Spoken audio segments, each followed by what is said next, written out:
sound way better than me right now. Okay, I am dead. All right, let's do this. So my brother and I just got off the phone. He's I don't know, man. He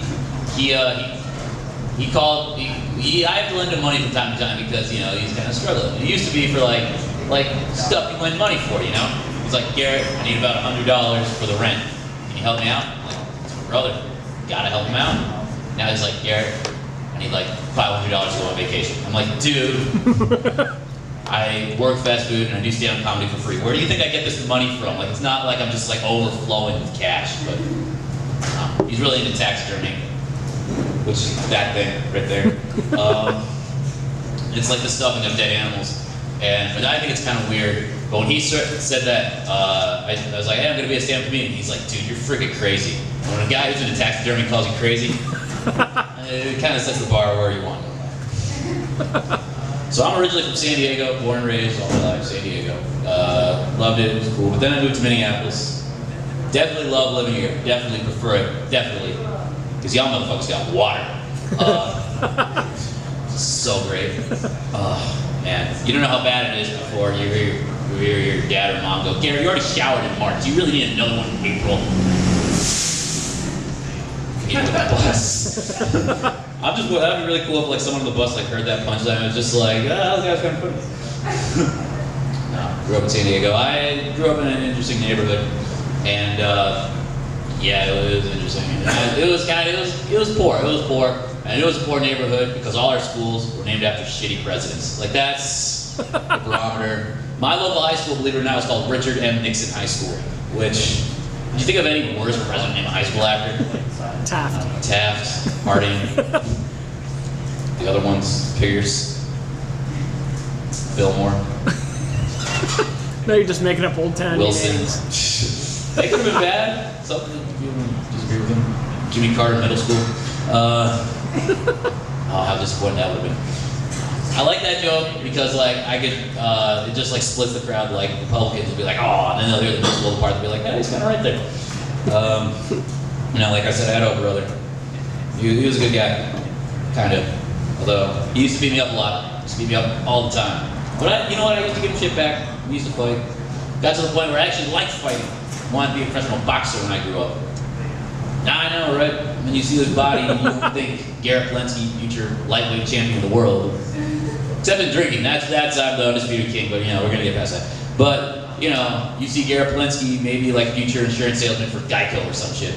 Like that's the body that I have. But I tried boxing, I tried it really hard. I stuck with it, I tried to get better, but there's something they don't tell you about boxing when you start. Like getting punched hurts. What? It's so painful, man. This one guy, man, he punched me so hard, he knocked me just clear out of the boxing ring and straight to the marching band. I'm like, yep, that's it. Done. Gonna be a flautist. Flutist. You know what's funny? I used to tell that joke, and I told this joke once, that same joke, and a girl came up to me after a show, and she's like, I said flutist, and the girl's like, it's pronounced flautist. So apparently I sucked at being a flute player and at being a boxer. Yeah, that's shit. So, I don't know. I had an interesting weekend.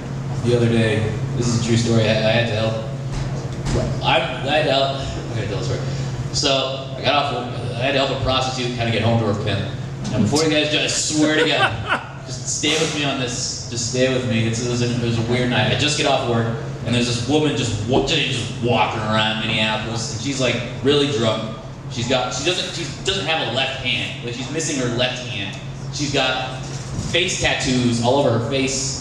She got no shoes on. She's just stumbling around Minneapolis. She's like, do you know how to get to the Days Inn Hotel? I'm like, yeah, I know how to get to the Days Inn Hotel. She's like, can you help me? I'm like, all right. Because I had nothing better going on that night. So I'm like helping her get there, and she's like, that's not the right hotel.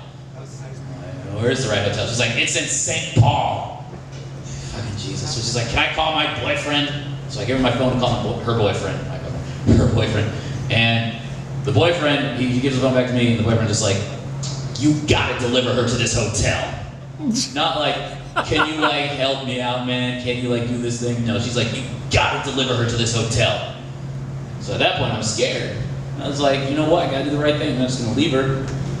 So he calls a cab to pick us up. And then I'm just like, okay, where's this hotel? She's like, I don't know. This night just won't end. This night just will not end. So I'm in this cab. And by the way, at this point, the cab driver, he locks the doors because he knows that I don't have any money, and he definitely knows that she doesn't have any money. So he locks the doors for us to like go. But, so we're just driving down University Avenue, and like I'm just seeing this fare go up and up and up, and I'm just like, there better be a fucking hotel. There better be a fucking hotel. If there's not a hotel, then I'm fucked. I'm screwed. You can't go to jail for an unpaid cab fare, man. That's like the lowest rung of the low in the jail pecking order. Fucking Michael Vick, animal abuser, he's like, that goes there. Then unpaid cab fare, then think like white collar crime, and then somewhere like around here is gonna be Garrett. But that's, yeah, Garrett from Subway. But anyway, so we're just driving and hoping, and then we find the hotel, and at this point, we drop her up. I was like, can you leave now? And she's just like, call my boyfriend. So I'm like, okay. And I call her boyfriend, and the boyfriend's like, I'll be out in a minute. So I'm just sitting in this cab, and he doesn't get out of his car he doesn't come out of the car to the hotel for 2 hours. And I'm just sitting here, watching this cab fare just go up and up. And at that point, and then finally he comes out of the hotel. And then the first words were not like, thank you, or can I buy you a beer? His first words out of his mouth were, you didn't fuck her, did you? I'm like, no. And he's like, oh, okay, cool, bro. You want to ride home? I'm like, no. And I just walked home from St. Paul at 2 in the morning. At 2 in the fucking morning. Now, skip ahead, like next week, that same woman comes into where I work. I work fast food at Raising Cane. She comes in there, and she just looks at me, and she's like, I know you from somewhere. Where do I know you from? I'm like, I don't know. Because I don't want her to remember that night that I delivered a prostitute to the hotel. That is something that, like, if nobody remembers, I'd be pretty good. All right, guys, that was my weird story that I just had to tell this. But you guys were a fun crowd. I'm really excited. Hey, give it up for the rest of your comedians. They're going to kill it. My name's Garrett. Peace out.